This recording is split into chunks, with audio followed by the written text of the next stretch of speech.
A devout woman, yes, but your average woman, hardly. Many call Atiya Khan Pakistan's first supermodel. 2 decades ago, her face was plastered on billboards across the country. But weary of the limelight, she retired at 21, then embarked on a study of Sufism. Her spiritual U-turn was a contradiction for many who viewed her as a rebel beauty queen. Why is the feminine energy kind of split into two? Why do you have to either be, the Virgin Mary or the whore? I mean, why can women not embrace different aspects and be proud of different aspects of themselves? And in this Islamic country, Atiya, now a twice-divorced mother of 2, sought room to find herself away from prying eyes behind the hijab.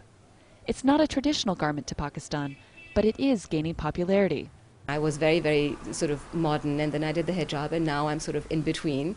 I'm trying to figure out what are the energy dynamics behind it, and what is the inner hijab?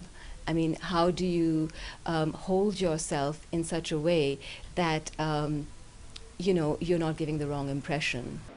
And the impression she wants to make now is one of empowerment.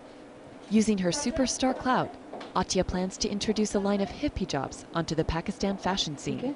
And what I basically wanted to present was a much stronger feminine attitude, even with the hijab, because normally when you think of a woman in hijab, you think of someone, repressed or timid, and I wanted to break that stereotype.